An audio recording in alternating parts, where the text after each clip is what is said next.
palavra que Deus tem para nós hoje, ela é uma pergunta e um convite à reflexão das nossas respostas. Porque dentro dessa pergunta Deus tem direções para dar para nós. E quando você ouvir essa palavra, você vai ouvir ela com duas vertentes no seu consciente: respondendo o tempo todo e recebendo a direção de Deus para aquilo que você responder que não estiver adequado à orientação de Deus, da palavra dele para a sua vida. Você já ir colocando dentro da sua mente as decisões para praticar o que Deus quer direcionar para a sua vida. Amém? E a pergunta é: onde temos colocado a nossa confiança? Essa é uma decisão que todos nós temos que tomar todos os dias. Onde vamos colocar a nossa confiança? Mas olha o que o Senhor Jesus diz no livro de João, capítulo 16, no versículo 33. Tenho-vos dito essas coisas, para que em mim tenhais paz. No mundo tereis tribulações ou aflições, mas tende bom ânimo, eu venci o mundo. O Senhor Jesus é muito diretivo ao falar da realidade da vida. E quando Jesus falou da realidade da vida em vários momentos, o Senhor Jesus nunca floreou. O Senhor Jesus nunca romantizou a vida. O Senhor Jesus, pelo contrário, em alguns momentos ele colocou a verdade de forma tão dura que pessoas até desanimaram de caminhar com ele. Mas fato é, a vida é uma realidade dura todos os dias. A vida tem tribulação todos os dias, não tem? Quem está passando por tribulação? Levanta a mão para mim. Alguma? Em alguma área da tua vida. Vocês estão com vergonha, gente. Pode levantar a mão. Quem está passando alguma tribulação em alguma área na sua vida? Todos nós. Quem não levantou a mão porque fica com vergonha. E mesmo eu falando a segunda vez, a vergonha te venceu. Mas não tem problema. Todos nós temos tribulações. Essa é a realidade da nossa vida. Nós vivemos uma geração que cronicamente tem vivido uma crise de resultado. Muitos dizem que a crise é de ansiedade. Mas eu costumo dizer que a crise é de resultado. Porque é a busca do resultado que gera em nós ansiedade. Quando nós não conseguimos alcançar o resultado que tanto esperamos, nós ficamos ansiosos. E em tantas áreas da nossa vida. Os consultórios de psicólogos, psicanalistas, terapeutas e terapias familiares, e terapias de casal, e terapias de grupo, e terapias, estão lotados de pessoas procurando a paz. Nada contra essas ferramentas da medicina, da mente. São maravilhosas, quando bem usadas. Mas a nossa sociedade, ela está como uma enxurrada descendo em ladeira abaixo, aflita, ansiosa, preocupada e desesperada. Esses dias eu conversava com alguns jovens, alguns sobrinhos, alguns amigos, ali numa rodinha de bate-papo, e todos universitários, e um deles estava falando assim: eu fui estudar na biblioteca da escola outro dia, e tinha uma menina na biblioteca chorando compulsivamente. E eu estava sentado e a menina chorava. E eu comecei a ficar preocupado, porque ela começou a chorar muito. Imagina a cena, queridos. E ela começou a gritar. E eu, como todos os outros que estavam ali, olhei para trás. E quando eu vi a menina, era a menina da minha sala que ia fazer a mesma prova que eu. E eu fiquei pensando: será que eu me junto a ela para chorar? Ou será que eu tento estudar aqui? Porque essa prova deve ser um terror. Isso é só um exemplo do que é a nossa sociedade. Mas nós não podemos mudar, não só a sociedade, o psicológico humano de hoje em dia. Mas nós podemos mudar o nosso psicológico. Nós podemos mudar o que passa dentro de nós. Nós podemos enfrentar as nossas provas por mais difíceis e decisivas que elas sejam na nossa vida, sejam elas acadêmicas, sejam elas profissionais, sejam elas na ordem humana, na nossa vida, nós temos provas para todo lado. Nós podemos atravessá-las com um coração firmado em uma promessa que foi nos feita. E dentre tantas coisas que Jesus nos prometeu, Ele nos prometeu a paz. Tenho dito essas coisas para vocês, para que em mim vocês tenham paz. No mundo vocês vão ter aflições, mas tenham de bom ânimo, eu venci. E Ele é o exemplo da nossa vida, e Ele nos garante a vitória, e Ele nos dá certeza de que se nós direcionarmos a nossa vida para o lugar certo, nós vamos ter o resultado que nós não podemos produzir, mas que Ele produz em nós e através de nós, porque Deus é fiel. Abra sua Bíblia no livro de 1 Pedro, capítulo 1, versículos 24 a 25. Nós vamos ler até o capítulo 2, versículo 2. Porque toda carne é como a erva, e toda sua glória como a flor da erva. Seca-se a erva, e caiu a sua flor. Mas a palavra do Senhor permanece para sempre. Esta é a palavra que vos foi evangelizada. Deixando, pois, toda malícia, todo engano, e fingimentos e invejas, e toda maledicência. Desejai como meninos recém-nascidos o puro leite espiritual, a fim de por ele crescerdes para salvação. O apóstolo Pedro está dizendo aqui qual é a realidade do poder humano. E a realidade do poder humano é uma realidade muito, muito fraca, muito sensível. É como uma erva, é como uma flor do campo. E interessante que a flor do campo tem flores que de manhã a gente passa, ela está vistosa, mas de tarde ela já caiu, já morreu, já virou pó, já virou cinza, não existe mais.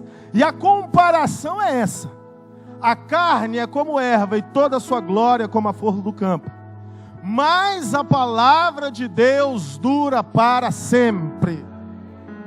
Existe um juízo de valor aqui. E quais são os elementos desse juízo de valores? O poder humano e o poder de Deus. E aonde nós vamos colocar a nossa confiança? Claro que de pronto, quando se perguntam isso para nós, e nós vamos dar uma resposta politicamente correta, religiosamente correta, na ordem cristã correta, nós vamos falar que nós confiamos em Deus em primeiro lugar. Mas essa não é a realidade que nós, seres humanos, que lidamos com outros seres humanos, vemos todo dia. Todo dia nós vemos pessoas andando, vivendo, compartilhando a sua vida, carregadas de desesperos e preocupações, em várias áreas da sua vida.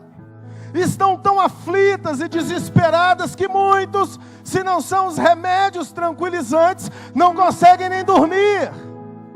E alguns, para dormir, tomam tranquilizante, e para acordar e se concentrar, tomam um acelerador. E vidas vão sendo arrastadas pela enxurrada da problemática humana. Mas o Senhor está dizendo aqui: ei, a carne é como a erva e sua glória é como a flor do campo. E por que vivemos ansiosos e preocupados? Porque queremos a glória da carne.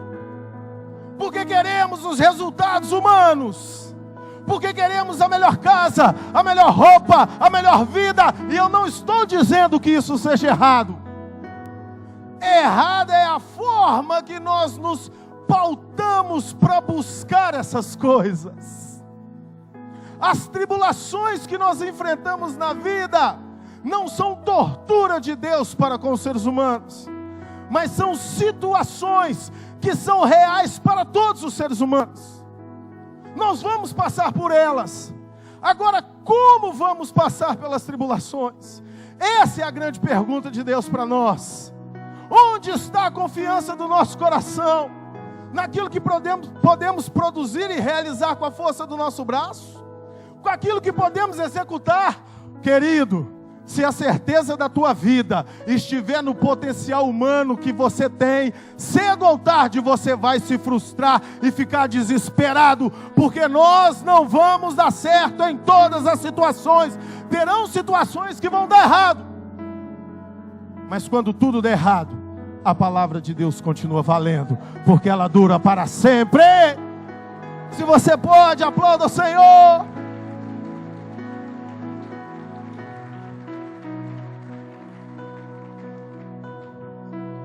Olha o que diz o livro de Jeremias, capítulo 17, a partir do versículo 5. Assim diz o Senhor: maldito o varão que confia no homem. O peso é de maldição, você está percebendo? E faz da carne o seu braço. Jeremias está fazendo eco com o texto de Pedro. A carne é como erva, a carne é falível.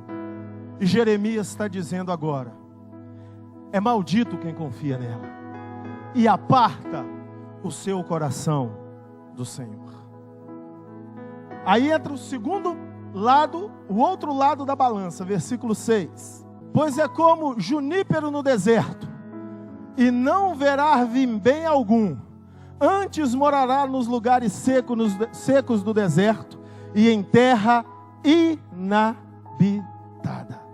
Além de ser maldito, estar apartado do Senhor, vai ter uma vida seca e não vai ver vir o bem. Versículo 7. Mas bendito o varão que confia no Senhor, e cuja esperança é o Senhor. Porque é como árvore plantada junto às águas, que estende as suas raízes para o ribeiro, e não receia, ou seja, não se preocupa quando vem o calor, mas a sua folha fica verde, e no ano da sequidão não se afatiga, nem deixa de dar os seus frutos.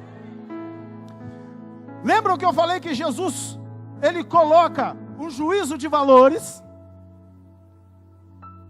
Essas aflições que nós certamente teremos, elas são uma pauta, um divisor didático que Deus está usando para que nós possamos definir aonde nós vamos colocar a nossa confiança. Eu quero te dizer uma coisa com muito respeito, meu amado, você que entrou nesse culto nessa noite. Se você confiar em Deus, vai dar tudo certo na sua vida. Mas se você não decidir confiar em Deus, se prepare, porque você vai enfrentar vidas de terrenos ressequidos. Uma vida complexa, por melhor que sejam as suas estruturas e seguranças humanas, por melhor que seja a sua formação acadêmica, por melhor educação que os seus pais tenham te dado, por melhor que seja a sua situação financeira, tudo isso não vale nada diante da realidade da vida. Porque nessa vida, tudo é vulnerável à adversidade. Mas se eu e você decidirmos colocar o nosso coração em Deus, agora passando para o outro lado do juízo de valor, ainda que esteja tudo caindo ao redor da nossa vida, nós seremos mais do que vencedores.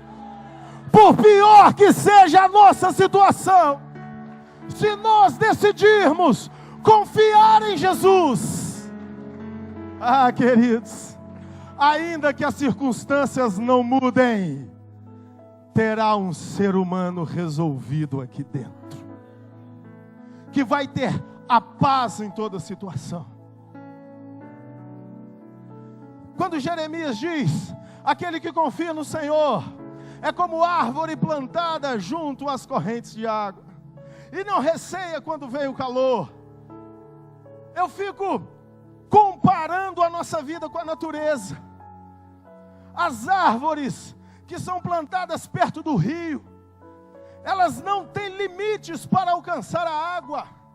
Eu gosto muito quando eu estou passando em lugares que tem natureza, e às vezes tem um rio lá embaixo, e tem um barranco, e lá em cima tem uma árvore, e a gente vê a raiz da árvore saindo para fora daquele barranco, e ela passa pelas pedras, e ela envolve pedras, e ela abraça pedras, e ela dá voltas, mas quando você consegue acompanhar a raiz, ela vai chegar lá no riacho, ela vai para a direção do riacho.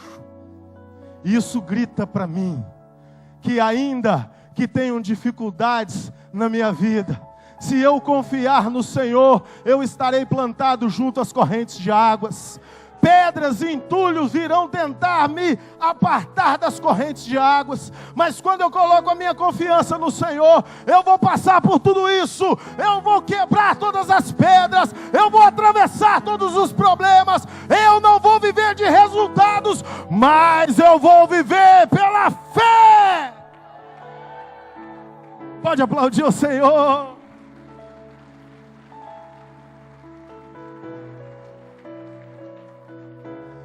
E essa fé é que vai trazendo Deus para perto de nós. Porque o homem que confia no homem e faz da carne a sua força, faz dessa carne vulnerável e falível a sua força, esse ser humano se afasta de Deus. Ainda que esteja hoje nesse culto, sentado aqui, adorando a Deus nessa congregação, se a sua confiança está no salário que vai bater na sua conta no final do mês, eu quero te dizer, você tem um problema. Se a sua confiança está no seu poder psicológico e de persuasão para resolver as coisas, eu quero te dizer, você tem um problema.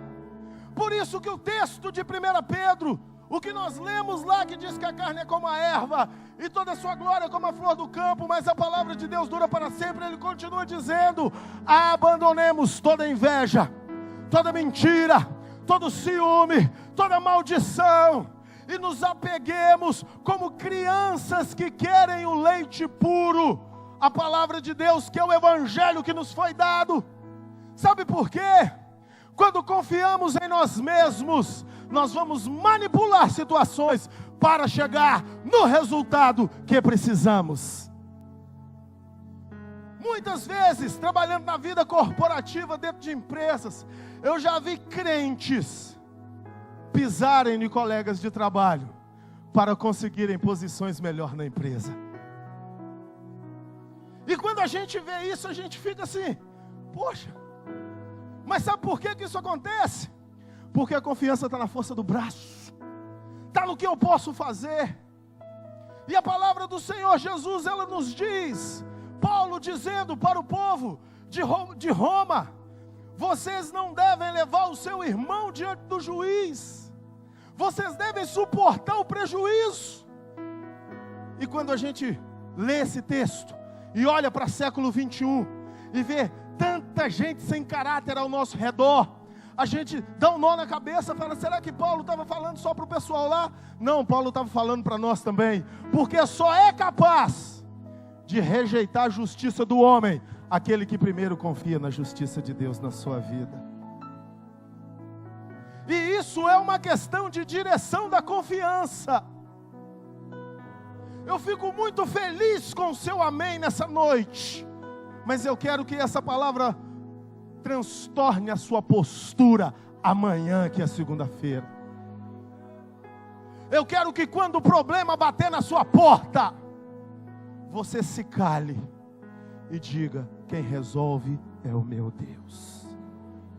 Eu quero que quando o adversário caluniador se levantar contra você e te agredir, você como uma ovelha muda, como foi Jesus, possa calar a sua boca e falar, o Senhor conhece a minha vida, eu confio no Senhor, porque o nosso Deus é um Deus de milagres na nossa vida, na vida daqueles que confiam nele, porque a palavra dele não mudou.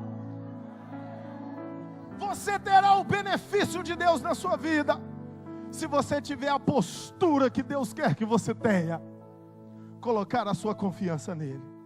E queridos, por incrível que pareça, nós temos muita facilidade de colocar a nossa confiança na carne, de colocar a nossa confiança nos reais, nos dólares, nos euros, de colocarmos a nossa confiança nas máquinas, de colocarmos a nossa confiança nos títulos, de colocarmos a nossa confiança nas posições, porque isso nos dá um respaldo visível. Nós somos humanos. Tudo que nós sabemos de vida prática está nessa terra. Mas existe uma vida que não está nessa terra. E que para que nós possamos acessá-la, nós precisamos confrontar tudo que nós somos e tudo que nós temos.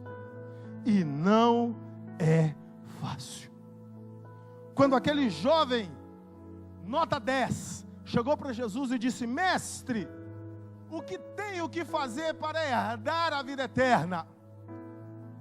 Jesus disse para ele: já sabe, cumpre os mandamentos.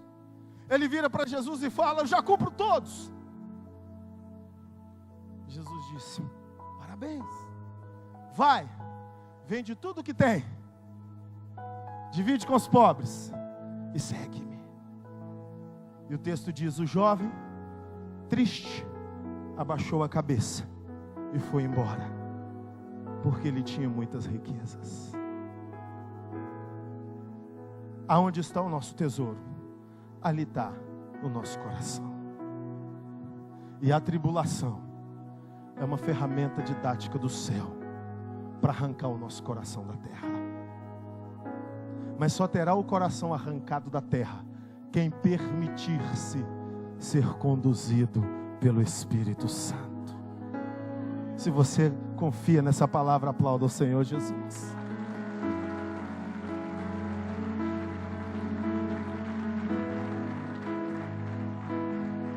Isaías capítulo 43, versículo 2 apenas.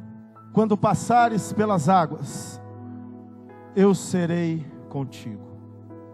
Quando pelos rios, eles não te submergirão. Quando passares pelo fogo, não te queimarás, nem a chama arderá em ti.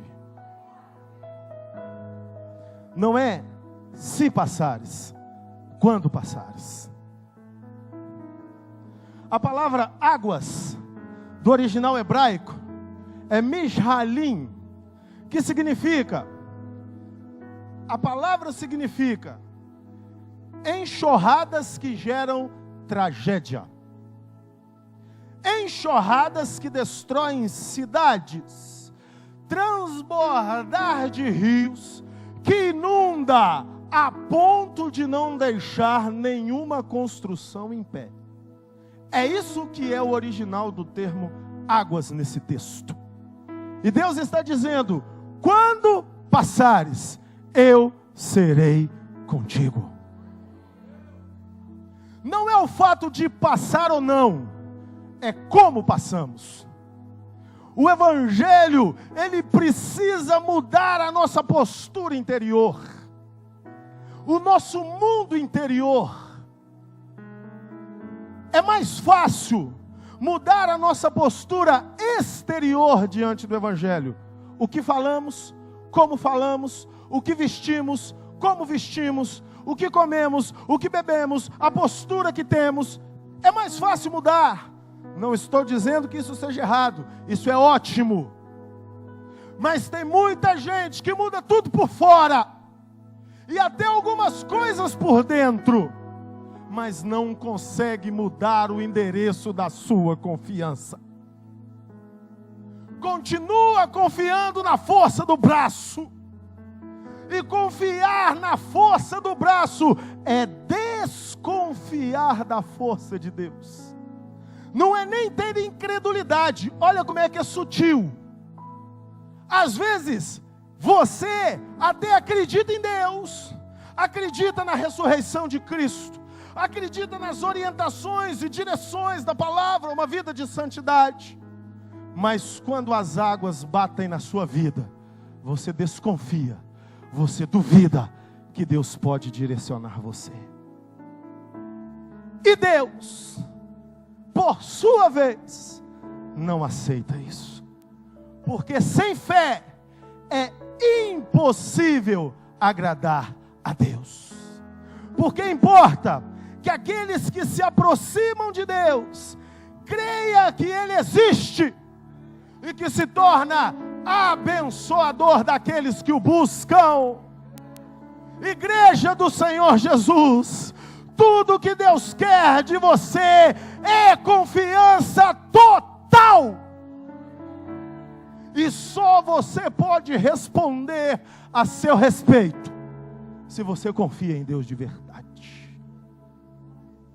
Um grande sintoma, como eu disse no começo, é a ansiedade. A ansiedade denuncia incredulidade. Porque se eu estou ansioso, eu não acredito que vai dar certo. E ela se manifesta de várias formas. Se eu me tranco no quarto, se eu como demais, se eu falo demais, se eu sorrio demais, se eu fico nervoso demais, se eu brinco demais com coisa séria, tudo isso é sintoma de ansiedade.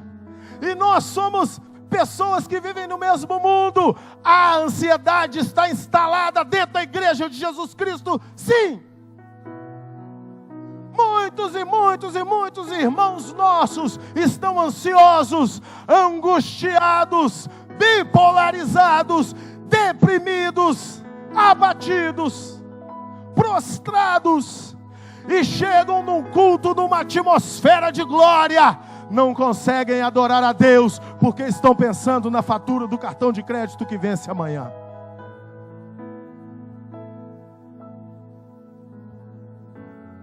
Se eu confio no Senhor, eu preciso descansar, que Ele é Deus para pagar as minhas faturas. Isso não é um respaldo à irresponsabilidade financeira. Vocês estão me entendendo, amém? Mas tem situações que nós fazemos dívidas necessárias, temos responsabilidades, mas acontece um problema, acontece uma situação, estoura o pneu do carro, você está com dinheiro certinho para o orçamento do mês, vai no borracheiro arrumar, ô amigão, furou na lateral, só outro pneu, só um novo. Você, meu Deus do céu, eu preciso do carro para trabalhar. Aí troca o pneu, R$400. Faltou lá para o cartão de crédito da compra do supermercado. Ao crente desesperado, Senhor, onde foi que eu errei? Você não errou não, meu irmão. Você está vivendo a adversidade, o buraco estava lá na rodovia, você passou nela, foi o seu carro que foi premiado. Pum! Descansa no Senhor. Ele é Deus suficiente para pagar suas contas. Descansa no Senhor. Ele é Deus suficiente para pagar suas contas. Descansa no Senhor. Ele é Deus suficiente para curar suas enfermidades. Descansa no Senhor. Ele te ama. Ele sabe. Ele já te prometeu a paz. Aplauda o Senhor se você confia nele. Se você pode esperar nele.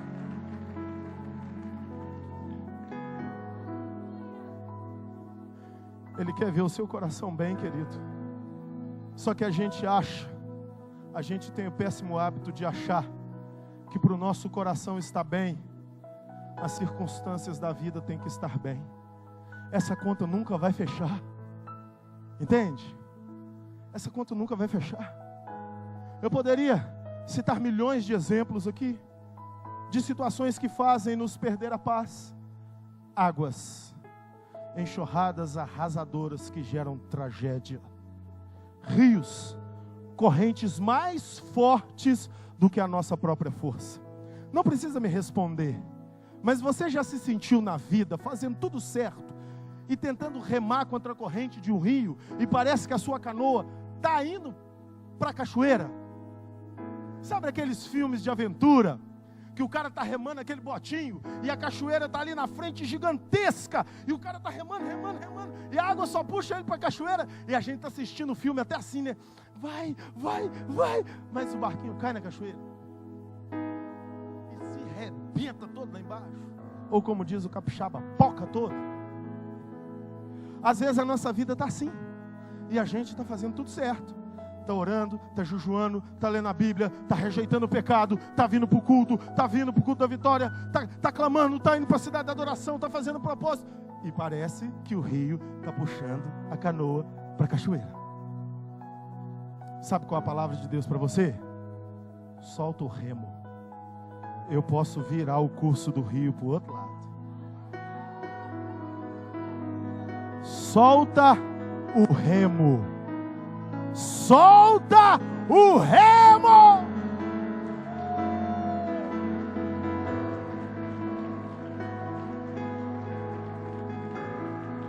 Eu serei contigo. O apóstolo Paulo, no capítulo 28 de Atos, viveu uma experiência assim. Ele estava dentro de um navio indo para Roma, e no meio do oceano veio um furacão lá chamado Euroaquilão. E Paulo tinha falado, vamos naufragar. E os comandantes falaram, não, nós vamos seguir viagem. Deus já tinha revelado para Paulo a tragédia. Imagina o coração de Paulo. Depois você lê capítulo 27, 28 de Atos. E Paulo foi orar, e Deus falou com ele, Paulo, fica tranquilo. Vai quebrar tudo. Vai perder tudo que tem no navio. Mas por sua causa, eu vou salvar você e os 278 tripulantes do navio. Aí começou a tormenta. E o povo jogando carga para fora do navio, e vela quebrando, e mastro quebrando, e remo quebrando. Paulo falou, gente, fica tranquilo, Deus a quem eu sirvo já me falou, nós vamos perder tudo, mas ninguém vai morrer. O navio quebrou, mas todos foram salvos. E eles chegaram numa ilha chamada de Malta. E ali naquela ilha chamada de Malta tinha um povo bárbaro.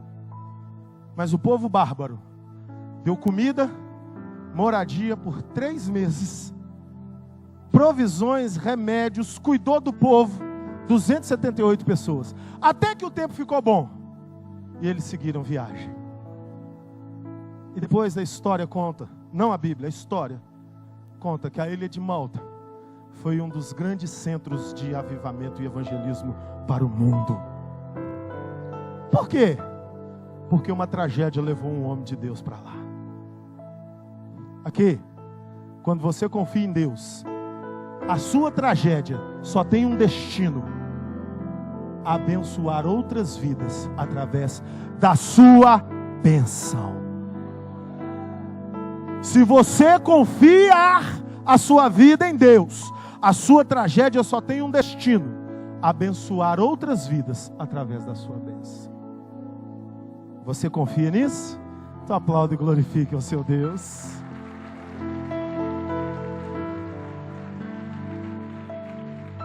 Descansa no Senhor, igreja. Muda por dentro. E essa palavra não é uma palavra de acusação, é uma palavra de reflexão. Como eu te disse, é muito fácil acreditar no que a gente vê, é tudo que a gente tem. Esse é o caminho certo da vida humana, acreditar no que vê. Mas o conflito entre a fé e a razão se instaura no momento que nós não sabemos direcionar a nossa confiança. E se nós sabemos direcionar a nossa confiança, nós vamos começar a olhar para as nossas adversidades, tribulações, tormentas, com outro olho. Não como aquilo que vem nos destruir e tira a nossa paz, mas como uma oportunidade para subirmos um nível a mais e descansarmos a nossa vida naquele que tudo pode. Olha o que o Senhor Jesus nos diz no livro de Mateus, capítulo 6, a partir do versículo 19. Não ajunteis para vós tesouro na terra, onde a traça e a ferrugem corroem, e onde os ladrões escavam e roubam. Mas ajuntai para vós tesouro no céu, onde nem a traça nem a ferrugem corroem, e onde os ladrões não escavam e não têm o poder de roubar. 2 tesouros, 2 lugares. Primeiro lugar, já condenado por Pedro no início da mensagem: a carne, erva, terra. Respaldado por Jeremias: maldito, fracassado, seco. Mas aqui, no versículo 20, segundo lugar, tesouro no céu. Respaldado por Isaías: quando passares, eu serei contigo. Consolidado por Jesus: no mundo tereis, mas tem de bom ânimo, eu venci, eu te dou a paz. Porque onde estiver o seu tesouro, aí estará também o seu coração. Onde nós temos colocado a nossa confiança? A lâmpada do corpo são os olhos. Versículo 22. De sorte que os teus olhos forem bons, todo o seu corpo será cheio de luz. Se porém os teus olhos forem maus, todo seu corpo será cheio de trevas. Se portanto a luz que há em ti são trevas, ó, quão grandes serão essas trevas. Jesus primeiro falou de 2 tesouros e de 2 lugares. Agora ele fala de olhos. E o que ele está querendo definir didaticamente? Se eu coloco meu tesouro na carne que é fraca, a luz que há em mim, o Espírito Santo que já nasceu aí dentro de você, iluminou toda a sua vida. Se você coloca os seus olhos nesse tesouro, a luz que há em ti são trevas. Senhor, eu te amo, eu vou na igreja, eu estou na tua obra, mas a minha vida está uma tragédia. Jesus te pergunta: você está confiando em quem? No resultado que você pode ter para mudar essa tragédia? Ou no Deus que cuida da sua vida mesmo no meio da tragédia? A gente tem o péssimo hábito de querer ver o fim, quando não chegamos nem no meio. A gente começa a ser provado, a gente já fica ansioso para vencer a prova. Queridos, essa palavra é para mim também. Aquieta teu coração.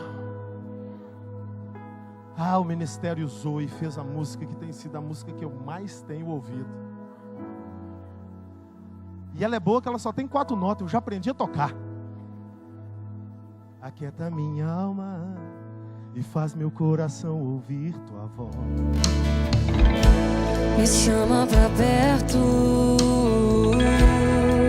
só assim eu não me sinto só.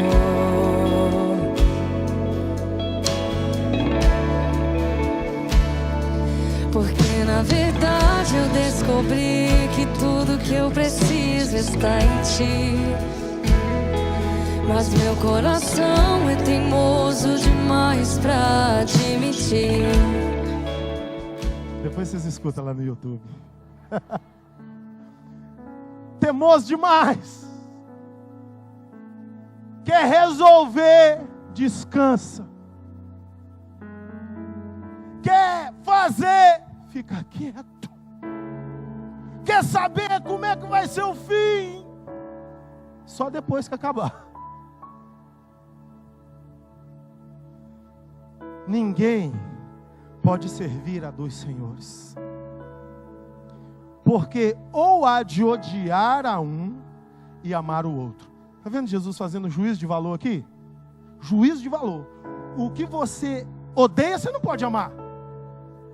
O que você ama, você não pode odiar.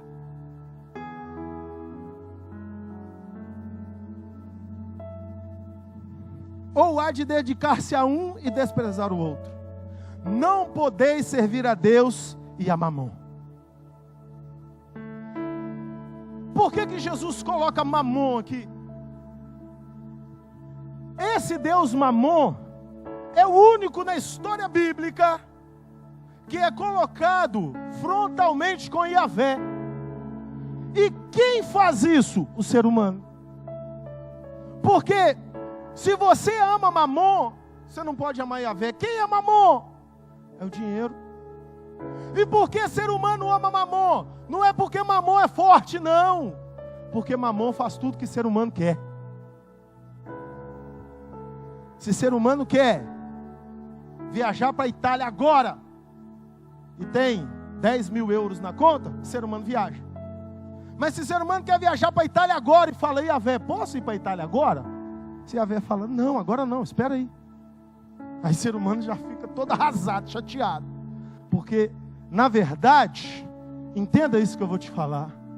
Mamon faz do ser humano seu Deus. Entende? A guerra não é de notas contra Deus. A guerra é do mesmo sentimento que fez Lúcifer sair do céu. Soberba, vanglória, poder. Nós somos humildes quando a gente está por baixo. Porque quando a gente está por cima. E Jesus quer nos alinhar a tal ponto que a gente possa chegar por cima e falar, não, eu quero ficar embaixo, porque importa que ele cresça e eu diminua. É a técnica de Deus para nos preparar para um lugar, que no final nós vamos entender qual é. E aí Jesus vai continuando seguindo. Por isso vos digo, não fiquem ansiosos, porque qual que é o jogo de Mamon? Tirar a nossa paz, batendo nas nossas necessidades básicas. Meu irmão, se você tem com o que comer, com o que beber, vestir, morar, fica tranquilo, o que vem é lucro. É a melhor vida que tem, descansar no Senhor. É ser feliz dentro de um Corolla 0 km e é ser feliz dentro de um Volvo que cabe 70 pessoas, em contando os que estão de pé, o ônibus. É ser feliz viajando de avião, é ser feliz pegando o trem da Vale ali no Pedro Nolasco. É a vida desprendida. Não quer dizer que é errado ter e nem desejar, não. É errado ter quando não está pronto para ter. E aí o Mamon começa a manipular.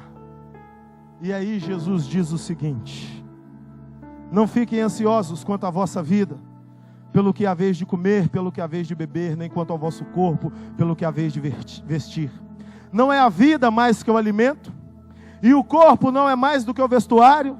Contemplai as aves do céu, não semeiam, não colhem, nem ajuntam em celeiros, contudo vosso Pai Celestial as alimenta.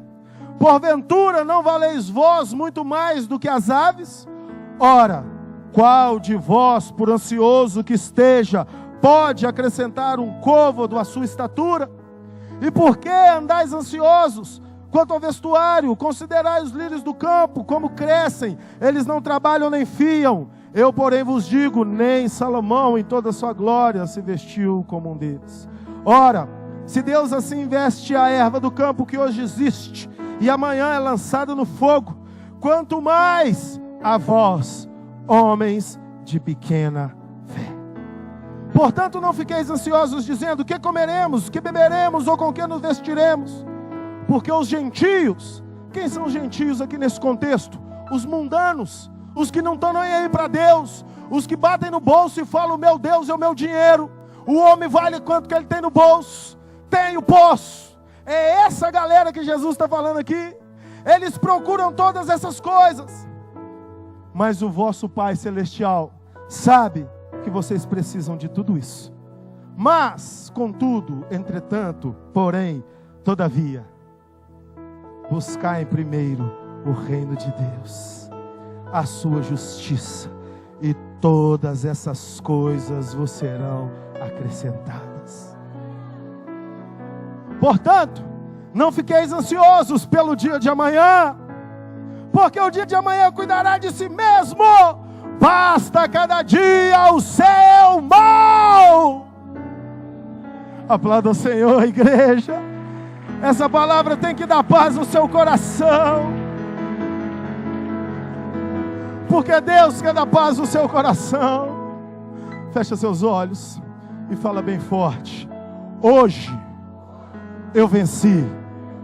Amanhã está nas mãos de Deus. E Ele já me garantiu eternamente: eu vencerei também.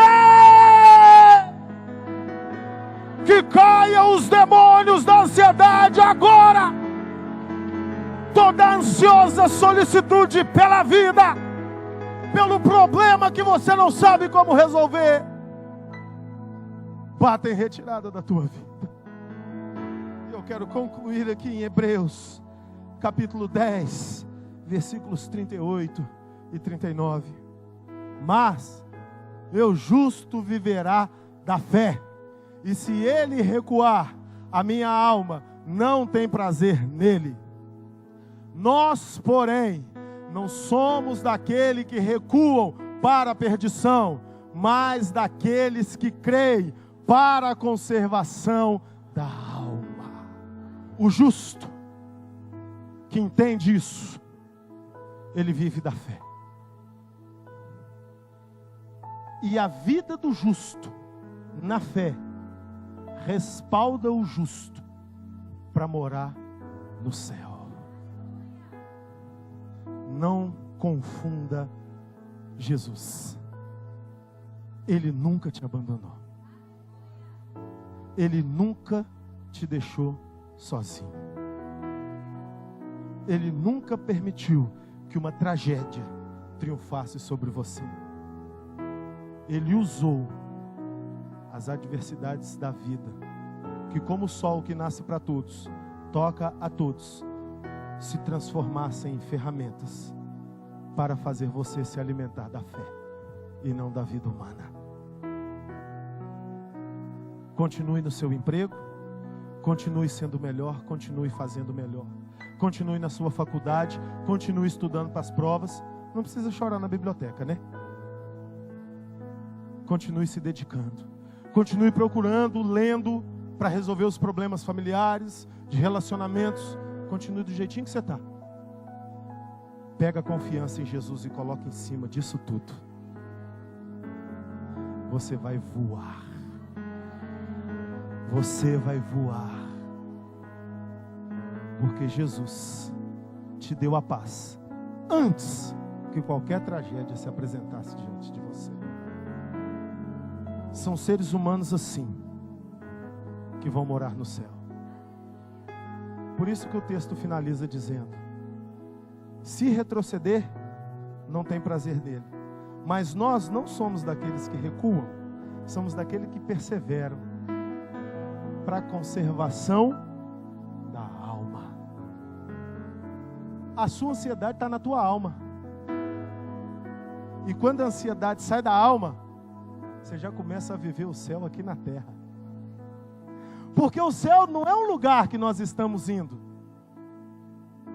O céu é um ambiente que nós podemos viver nele. Joga no GPS do seu celular e no Waze agora, endereço do céu. Não vai sair nada, vai? Porque você não tem um endereço para ir. Você já pode estar nele agora. Céu na terra. Quantos querem viver o céu na terra? Se coloquem de pé, glorificando ao Senhor Jesus. E se você quer viver no céu mesmo, dê um aplauso e glorifique ao Senhor bem forte. Dê um glória a Deus bem forte. E mesmo